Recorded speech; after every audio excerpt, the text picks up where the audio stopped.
Dengan segala kelimpahan yang Tuhan berikan dalam diri kami, membuat kami semakin mengucap syukur dan berbangga hati. Oleh karena kami memiliki Allah yang seperti Engkau, Allah yang senantiasa ada di saat-saat yang tepat dan di saat-saat yang terpenting dalam kehidupan kami. Terlebih ketika kami pagi ini memutuskan untuk beribadah dan belajar bersama-sama akan kebenaran firman Tuhan. Kami semua percaya, hamba-Mu percaya bahwa ada Tuhan di tengah-tengah kami, di dalam hati dan pikiran kami yang mengontrol seluruh diri kami, sehingga kami dapat menikmati semua yang ada di dalam ibadah ini. Meskipun dengan berbagai macam keterbatasan, namun kami pun percaya tidak mengurangi sedikit pun berkat yang sudah Tuhan sediakan bagi kami semua. Berilah kami hikmat Tuhan untuk mengerti akan yang baik dan yang benar dari apa yang Tuhan sampaikan. Berilah kami hikmat untuk dapat melakukan segala sesuatu yang Tuhan perkatakan bagi kami semua. Dan hamba-Mu yang penuh keterbatasan dan jauh dari sempurna ini Tuhan, Engkau yang menyempurnakan dalam segala sesuatunya, sehingga apapun yang hamba-Mu katakan, hamba-Mu ucapkan benar-benar berasal dari Bapa di surga. Terima kasih Tuhan, terima kasih Yesus. Di dalam nama-Mu Tuhan kami Yesus Kristus, Tuhan dan Juru Selamat kami yang hidup, kami berdoa dan mengucap syukur. Amin. Selamat pagi. Pagi. Sehat. Ya, karena masih belum ada tema, maka mungkin mulai bulan depan saya akan mulai kembali menyusun tema. Pagi ini kita akan belajar tentang keseimbangan di dalam kehidupan. Karena hidup itu perlu seimbang dalam segala sesuatu. Tidak boleh berat sebelah dan tidak boleh menang salah satu. Semua harus dilakukan bersama-sama, tidak boleh dipisah-pisahkan. Kalau di dalam budaya atau bahkan mungkin filosofi orang Cina, keseimbangan ini disimbolkan dengan yin dan yang. Pernah tahu? Bulat terus dibagi dua gini, hitam sama putih. Itu melambangkan sebuah keseimbangan, bahwa orang hidup itu memang harus seimbang. Karena kalau keseimbangan ini dilanggar, maka akan mengacaukan semua kehidupan. Salah satu contoh, kita butuh kayu untuk mencukupkan, untuk melengkapi kehidupan kita, baik untuk bangku, untuk pintu, untuk jendela dan sebagainya. Tapi kalau kita terus-menerus hanya menebang pohon untuk kita ambil kayunya tanpa diimbangi dengan menanam kembali, maka terjadi apa? Bencana. Apa benar tentang keseimbangan? Apa lagi? Masih banyak hal ya yang berkaitan dengan keseimbangan. Dan konon katanya, kalau menurut kepercayaan orang Cina itu, ketika seseorang dapat menyeimbangkan energi yang ada dalam tubuhnya itu, yaitu yin dan yang itu, maka orang akan dapat menguasai tenaga dalam yang ada dalam dirinya. Makanya kalau dalam film-film kungfu itu, orang yang bisa menyeimbangkan itu biasanya bisa kungfu atau bisa memakai jurus-jurus tenaga dalam atau tai chi atau apapun itu namanya, kayak film Jet Li kayak gitu. Itu selalu disimbolkan, dilambangkan dengan yin dan ya, gitu kan? Itu keseimbangan. Lalu bagaimana kehidupan orang yang percaya? Apakah keseimbangan ini juga dibutuhkan? Dan apa kata Alkitab tentang keseimbangan yang harus dikerjakan bagi kita orang-orang percaya? Mari kita buka dalam kitab Matius pasal yang ke-23.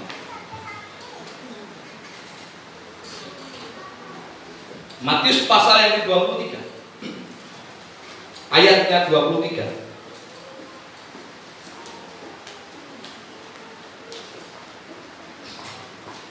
Sampai dengan 28 kita akan baca. Matius 23 ayat yang ke-23. Begini kata firman Tuhan.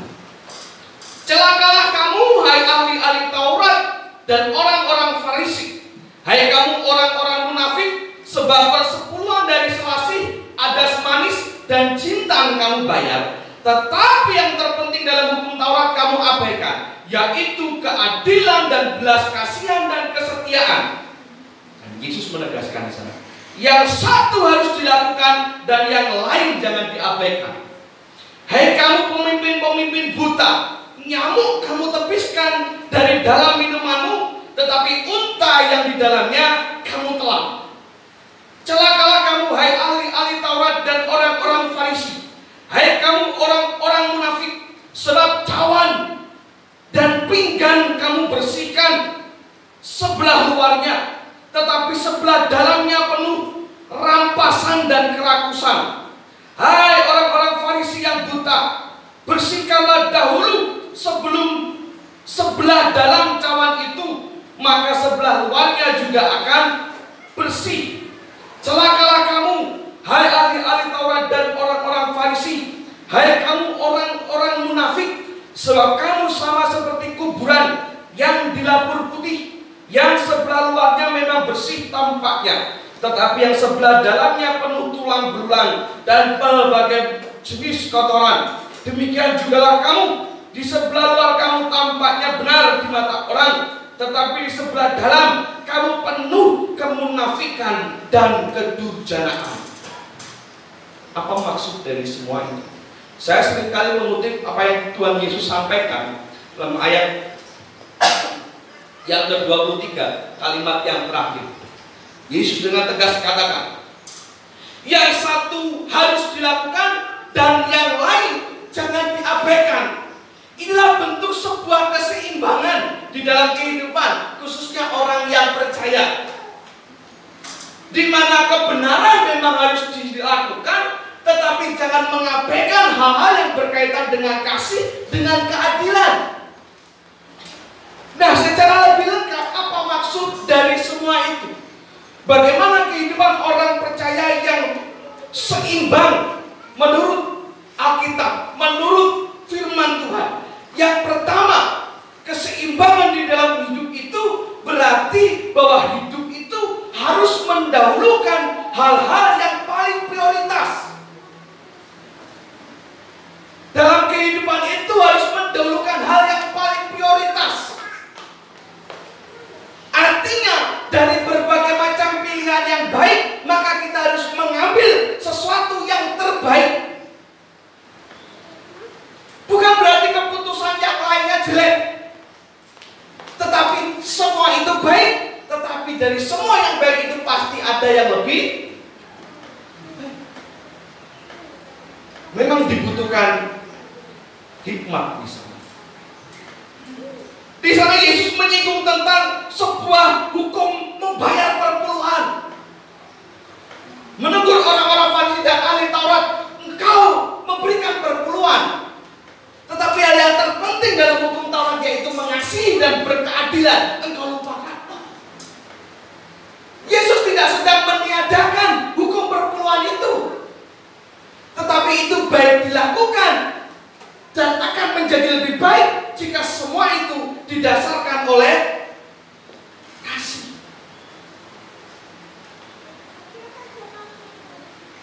Memberi kepada orang yang membutuhkan itu baik.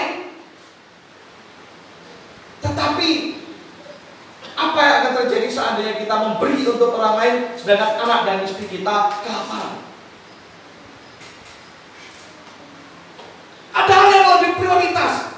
Kalau Anda membaca dalam Matius pasal yang 12 ayat 1 sampai dengan 14, ketika murid-murid memetik gandum di hari Sabat, Yesus pun ditegur oleh orang-orang ahli-ahli Taurat.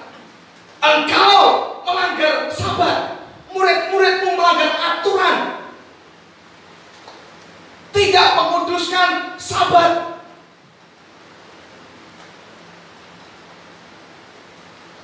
Ayat yang 9 sampai 14, Yesus tetap ngeyel.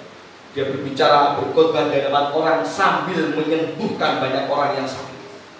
Dan di situ dia ditegur lagi. Waktunya hari Sabat engkau malah bekerja menyembuhkan orang.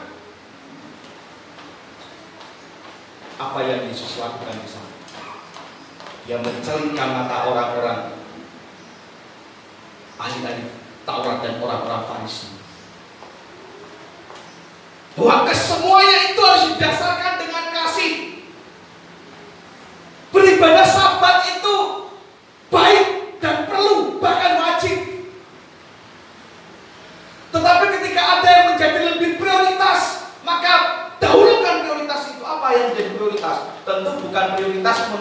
kita sendiri. Malam mingguan, melek sampai isu, kemudian ngantuk tidur di rumah, tidak datang ibadah. Apakah itu prioritas? Lu tidur itu prioritas, Pak. Gitu. Tapi kalau kau harusnya tidak melek sehingga kau tidak ngantuk dan bisa ke gereja, berarti itu bukan prioritas. Dulu ketika istri saya hamil besar, saya lupa hamilnya siapa, hamilnya Siva atau apa. Saya pernah khotbah dan sampaikan satu ilustrasi. Kalau seandainya tiba-tiba istri saya pas ibadah kerasa mau melahirkan, maka khotbah akan saya tutup sekian dan saya antarkan dia ke rumah sakit. Apakah saya berdosa? Justru akan lebih berdosa kalau saya membiarkan dia mati di situ. Betul tidak? Itu yang Yesus maksudkan. Prioritas yang tidak melanggar atau lebih tepatnya berdasarkan kasih dan keadilan, bukan prioritas yang kita buat-buat. Nah, jadi di dalam hidup itu harus memilih yang terbaik dari yang terbaik. Misalkan kemarin sempat ngobrol-ngobrol sama Pak Eko pas waktu habis pulang latihan tentang olahraga ya Pak. Orang olahraga itu baik, tetapi harus tahu diri, terlebih di saat masa pandemi. Karena berapa orang yang meninggal saat olahraga? Kenapa? Divorce. Bukan bermaksud menyinggung, tapi kita sama-sama tahu beberapa artis atau tokoh seperti Basuki, pelawak, Adjie Massaid, aktor dan juga sempat masuk menjadi politisi. Mereka meninggal ketika sedang apa? Olahraga. Ini yang sekarang lagi hit, olahraga sepeda. Itu baik kerjaan, tetapi jangan diforsir. Orang tuh sepeda langsung tekan pengaran. Orang tahu sepeda gitu kan? Orang tahu olahraga, sekali olahraga, suatu sepeda langsung tekan gunung Ungaran. Gitu kendalanya. Hati-hati. Ya cedak-cedakan sih, ya omah kene ya kono tekan STB isih muter kono balik neh. Atau muteri Suratmo dulu. Ojo langsung tekan. Jambalekan kono ya. Di Jambalekan itu satu pol. Karena banyak orang yang ketika bersepeda tidak tahu diri, waduh munggah gunung kesel istilahnya tiba-tiba langsung geletak. Sering kejadian seperti ini. Ini bukan menakut-nakuti, tetapi supaya Anda lebih waspada. Ini yang disebut dengan keseimbangan. Yang satu harus dilakukan, tetapi yang lain jangan diabaikan. Berolahraga itu perlu, tapi tetap patuhi protokol. Terlebih di masa pandemi seperti ini. Bekerja itu harus, tetapi protokol kesehatan tetap harus dijaga. Demikian juga dengan hal beribadah. Ya. Landaskan semuanya dengan kasih, menjadi tolok ukur dalam menentukan segala sesuatu. Pak, bagaimana kalau saya pas hari Minggu ibadah saya bekerja? Kalau memang itu jadwal dari kantor, perusahaan, pabrik atau apapun tempat kerja jenengan yang harus bekerja kayak ini, pagi ini pabrik tidak ada karena masuk pagi. Bekerja. Dan saya yakin kok Tuhan bukan Tuhan yang jahat. Tuhan tahu dan Tuhan mengampuni dan tetap memberkati. Tapi bagi mereka yang mencoba untuk mencari-cari alasan demi meninggalkan ibadah, ya alami dan saksikanlah sendiri apa yang akan terjadi. Lu tidak akan dikira lu nggak nealan. Tidak. Saya pernah katakan sesuatu yang buruk itu ojo didungak nealan. Kenapa? Satu, kita badi dosa. Dungak nealan itu kan dosa loh. Dan yang kedua, tanpa kita doakan jelek, sesuatu perbuatan yang buruk itu pasti akan berakibat jelek. Jadi tidak perlu didungak nealan bakal nopo elek dewe, dan itu pasti. Itulah keseimbangan. Jadi harus mengerti prioritas hidup, mengatur keuangan, mengatur apapun harus tahu prioritas. Bukan berarti tidak butuh, tetapi ada yang lebih prioritas dan lebih kita butuhkan.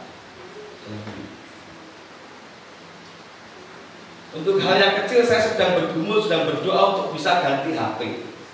Karena HP ini hanya maksimal 30 menit, tiba-tiba mati sendiri terus langsung throttle.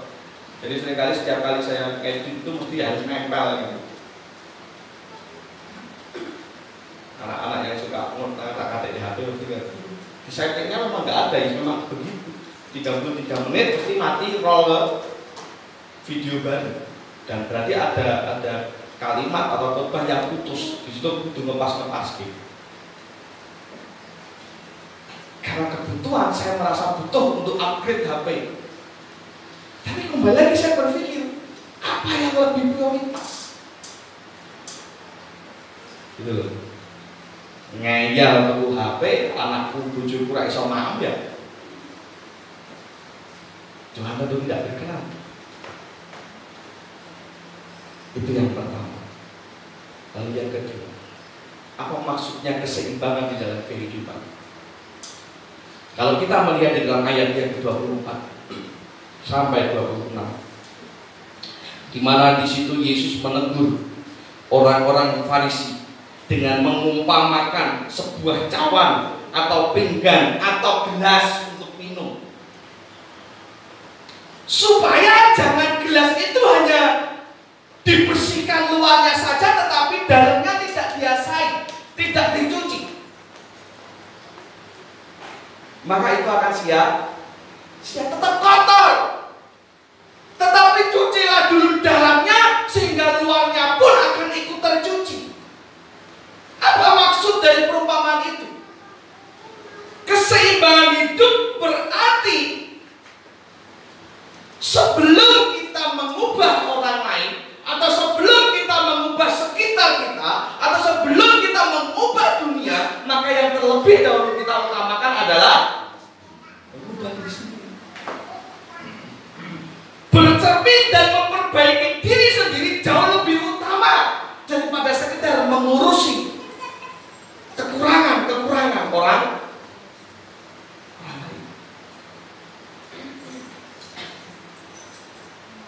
Menegur, mengkritik, memberi saran itu sangat baik. Dan sebagai orang percaya, Alkitab menganjurkan, bahkan mewajibkan kita supaya saling mengingatkan satu sama lain. Tetapi lebih dari semua itu, untuk menjaga keseimbangan ini terjadi, maka lebih dahulu perbaiki diri kita sendiri. Introspeksi diri itu perlu dilakukan. Kalau saya ibaratkan melempar batu, supaya batu itu ketika kita lemparkan tidak lantas balik mengenai batuknya kita sendiri. Ya, introspeksi itu kan ibarat seperti itu lah. Ketika kita melempar batu, harapannya batu itu kena sasaran, orang balik kena kepala kita. Sama ketika kita hendak menegur orang dengan harapan bisa mengubah perilaku karakter orang yang tidak berkenan itu, jangan sampai kita, kalau bahasa Prancisnya itu diwelehke gitu. Ya, supaya kita jangan diwelehke atau keweleh. Apa keweleh itu? Apa bahasa Indonesia apa? Dibalik ke omongan gitu.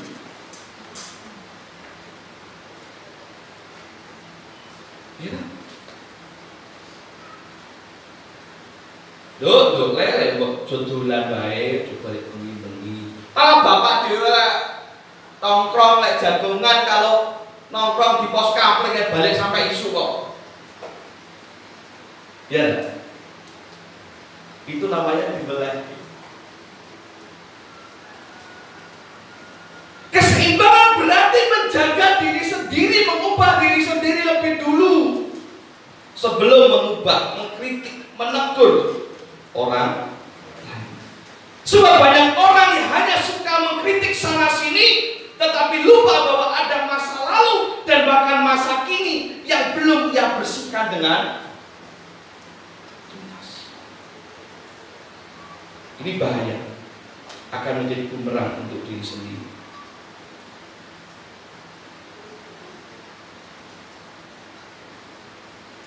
Jangankan mengubah dunia, mengubah satu orang pun kita tidak akan sanggup kalau belum bisa mengubah diri sendiri. Maka mulailah dari diri sendiri. Ibaratnya kalau dalam Alkitab itu kan diatur hubungan suami istri, istri tunduklah pada. Ada suami yang merasa kecewa dengan istrinya karena apa? Dia merasa istrinya tidak bisa tunduk, tidak mendukung apapun yang menjadi keputusan dia sebagai seorang suami. Maka mungkin dia dengan gampang berkata, percuma kamu ke gereja, percuma kamu baca Alkitab, percuma kamu berdoa, tapi kamu gak bisa tunduk pada suami. Hei suami-suami, tak kasih tahu sebelumnya. Jangan lupakan satu hal. Dalam firman Tuhan itu mengatakan, hei suami-suami kasihilah. Bahkan sebelum engkau menuntut istrimu tunduk kepadamu, maka lebih dulu katakan kepada dirimu, sudahkah saya mengasihi istri sungguh-sungguh? Seperti Kristus mengasihi jemaatnya, kata firman Tuhan seperti itu. Perhatikan keadilan, perhatikan keseimbangan. Pun ini juga berlaku sebaliknya ya, istri-istri. Pengennya memiliki suami yang mengasihi, sembarang-barang jujur. Tetapi dia lupa satu hal, perintah Tuhan katakan tunduklah kepada suamimu. Sedangkan dia hanya bisa menjadi istri yang sidik-sidik maido, sidik-sidik nuntut. Dan seperti yang saya katakan di awal, ketika keseimbangan ini dilanggar, maka yang terjadi adalah bencana. Makanya banyak suami istri yang karang karena mereka melupakan keseimbangan. Suami-suami merasa tidak didukung oleh istrinya, kemudian mengeluarkan filosofi bahwa keberhasilan suami itu terletak pada istri. Maka pantas saya tidak berhasil, kok istriku tidak mendukung aku. Seolah-olah kan benar ya. Tapi dia lupa satu hal, bahwa istri yang mendukung suaminya baik dalam doa maupun dalam daya adalah mereka yang sudah dibahagiakan oleh suami. Bagaimana istri bisa mendoakan suami sedangkan hatinya sering dibuat sakit dan terluka? Ayo suami-suami, iya tidak? Iya tidak? Gimana membuat? Ibu-ibu, jangankan mengingat dalam doa ketika suaminya pulang nyawang sudah males. Maka suami harus bercermin, perbaiki dulu.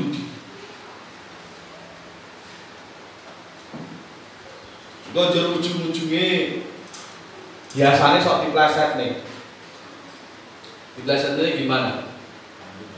Kesuksesan suami ketika didukung istri, ada istri di belakangnya. Berarti semakin banyak istri, maka semakin banyak dukungan dan keberhasilan gitu. Wah, sampai wong lanang kan menunggu. Itu aja aku aja. Orang. Cuma itu baru nggak ada yang kayak gitu. Ya, amin. Nggak ada yang konangan lagi. Elek, amin ya. Jangan. Ya, jadi seperti itu ya.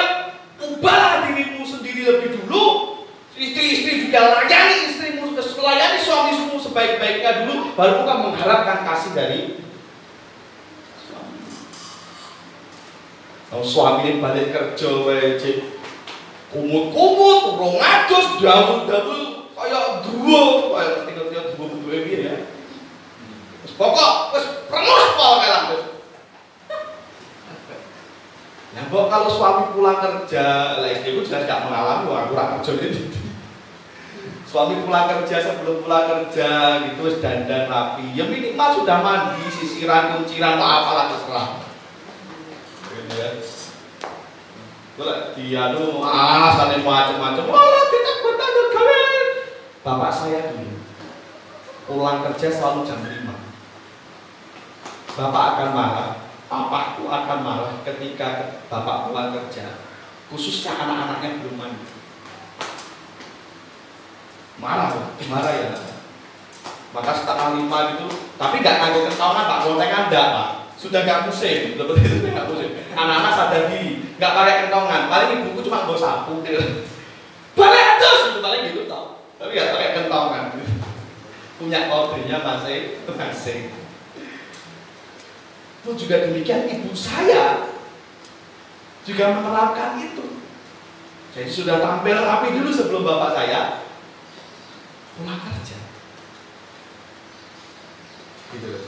Jadi dengan demikian suami pun juga senang dan dengan ikhlas memberikan kasihnya kepada istri, bahkan tanpa diminta. Layani apapun yang memang menjadi tugas kewajiban seorang istri, layani sebaik-baiknya. Ya, sebelum kau menuntut, lakukan tugas dan kewajiban lebih dulu. Itulah keseimbangan. Lalu yang ketiga, ayat 27-28. Celakalah kamu yang ada di antara dan orang-orang Farisi, hai kamu orang-orang munafik, sebab kamu sama seperti kuburan yang gelap berputih, yang sebelah luarnya memang bersih tampaknya, tetapi yang sebelah dalamnya penuh tulang belulang dan berbagai jenis kotoran. Demikian juga kamu, di sebelah luar kamu tampaknya benar di mata orang, tetapi sebelah dalam kamu penuh kemunafikan dan kedurjanaan. Keseimbangan itu berarti ada hubungan, ada sinkronisasi antara hati, pikiran, dan juga perbuatan. Dan ketika itu tidak menjadi sinkron, yang terjadi adalah seperti yang Yesus katakan, dilihat orang sepertinya kata-katanya manis, kata-katanya santun, tetapi ternyata jebule perbuatannya busuk seperti tulang belulang di dalam. Itu namanya hidup yang gak seimbang antara hati, pikiran, perkataan, dan maka hidup itu harus jujur. Jujur kepada diri sendiri, jujur kepada orang lain, dan terlebih jujur kepada Tuhan. Dan tiga ini harus jalan. Mungkin orang lain bisa kita tipu dengan kata-kata manis kita yang seolah-olah rohani sekali, penuh dengan Roh Kudus. Ternyata perbuatannya, ketika orang-orang tidak melihat, ketika pulang kembali ke keluarganya, ke rumahnya, bukan lagi Roh Kudus yang menguasai, tetapi roh halus Roh kuda, kesurupan jaran dari bekal gitu. Itu namanya tidak seimbang. Orang lain bisa kita tipu, tetapi tidak dengan Tuhan. Dan diri kita ini tidak bisa kita tipu. Orang yang masih memiliki hati nurani akan tahu bahwa dirinya salah.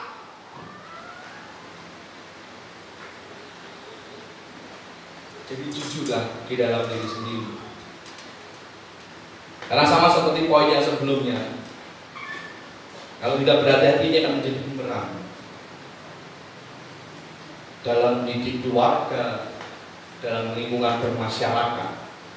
Kalau semua ini tidak sinkron antara hati, pikiran, dan perbuatan,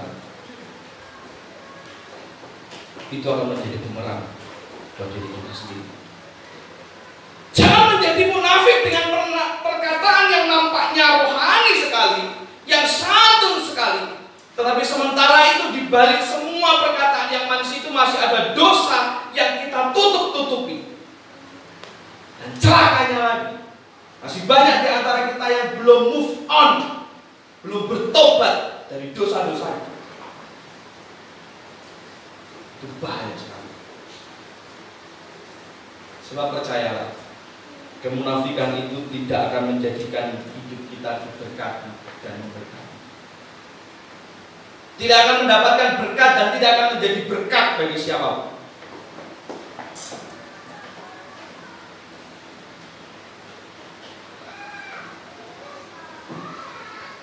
Ya, karena sadar atau tidak, mau tidak mau, hidup kita pun sedang diamati dan dinilai oleh orang yang suatu saat tidak ada keburukan yang tidak akan terbongkar. Ibaratnya apa itu, pepatah atau apa itu namanya, Bangkai itu serapat-rapatnya kita menyimpan bangkai pasti akan tercium. Tinggal tunggu waktu saja. Dan tidak akan ada bangkai yang tidak disingkapkan oleh Tuhan. Maka stop ngerasani orang lain, mengungkit-ungkit salah orang lain dan mencerita-ceritakan ke orang lainnya lagi. Karena sesungguhnya kita pun memiliki keburukan dan dosa. Hanya bedanya dosa kita, keburukan kita belum dibuka oleh Tuhan. Itu saja yang berbeda. Maka sebelum kita menilai dan menghakimi orang, lebih baik dulu selaraskan antara hati, pikiran, dan perbuatan. Yang susah itu saya. Ketakutan saya adalah ketakutan, kekhawatiran suatu saat nanti, semoga tidak terjadi, suatu saat nanti istri dan anak-anak saya meninggalkan ruangan ibadah justru saat saya sedang berkhotbah. Itu ketakutan saya. Bukan karena wetenge seneng, bukan karena ngelak atau pengen ngambil apa di dalam pastor, bukan. Tetapi karena dalam hati mereka mencet, papa ngomong kok. Itu ketakutan saya. Itu artinya antara hati, pikiran, dan perbuatan saya tidak. Dan percayalah ketika itu tidak sinkron, ibaratnya tadi seperti saya katakan, keseimbangan itu yang perlu dijaga. Ketika tidak dijaga, maka tinggal tunggu bencana akan datang. Jadi inilah kurang lebih kehidupan orang percaya yang perlu dijaga keseimbangannya. Karena jika tidak, pasti akan membawa satu bencana, malapetaka, masalah, dan atau apapun itu. Yang pertama yang harus kita ketahui, bahwa hidup itu harus mendahulukan yang prioritas, memilih yang terbaik di antara yang baik. Yang kedua, bercermin dan memperbaiki diri itu jauh lebih utama sebelum kita berupaya untuk mengubah orang lain. Yang ketiga, seimbang itu berarti sinkron, sesuai antara hati, pikiran, dan perkataan atau perbuatan. Karena jika tidak, akan menjadi bumerang. Ada masanya anak tidak akan taat kepada orang tua karena orang tua tidak bisa menyinkronkan antara hati, pikiran, dan bapak ibu ngomong, Pak, dah boleh gereja atau dah bocah wae gereja turu wae, padahal bapak ora tau nang gereja. Misal tuh Pak Bayu Ustaz gitu ya, lebih awal lagi boleh juga tak begini bos agak begini lagi, maka tidak akan mulai. Nah, itu yang saya masukkan menjaga keseimbangan. Maka Anda akan dapat dengan baik menegur anak-anak ketika anak Anda salah, karena keseimbangan. Biar menjadi berkat buat kita semua, menjadikan hidup kita semakin seimbang dan berkenan tentunya bagi Tuhan. Ingat, kehidupan yang tidak seimbang itu tidak akan mendatangkan berkat dan menjadi berkat bagi orang lain. Sebaliknya, yang terjadi adalah tinggal menunggu saatnya bencana, malapetaka, atau setidak-tidaknya masalah akan datang. Jadi, tetap jamin dan jaga hidup kita seimbang. Ya, lebih sebagai orang percaya. Tuhan Yesus memberkati kita semuanya, kita akan berdoa. Bapak kami surga, terima kasih Tuhan untuk berkat firman Tuhan pagi ini. Kiranya di dalam nama Tuhan Yesus Kristus, Engkau mengubah setiap hidup anak-anak-Mu ini menjadi lebih baik di dalam Tuhan. Keseimbangan demi keseimbangan boleh terjadi supaya kami tidak menjadi orang yang munafik, orang-orang yang tidak menjadi berkat, dan orang-orang yang mengecewakan dan selalu mendukakan hati Tuhan. Ampuni kami jika selama hidup kami masih dalam berbagai macam kejahatan dan juga dosa, dan mampukan kami untuk memperbaiki diri jauh lebih baik dari sebelumnya. Tidak lagi menyalahkan orang, tidak lagi mencari-cari kesalahan orang, supaya seolah-olah nampak hidup kami ini jauh lebih benar dari mereka. Namun mampukan kami menggali lebih dalam tentang keburukan, kesalahan, dan dosa kami, sehingga tanpa kami minta, mereka pun dapat melihat dan mengikuti apa yang baik dan yang dapat kami lakukan di dalam hidup ini. Terima kasih Tuhan, mohon ampun jika banyak kekurangan dan keterbatasan. Engkau yang maha sempurna yang akan menyempurnakan segala sesuatunya.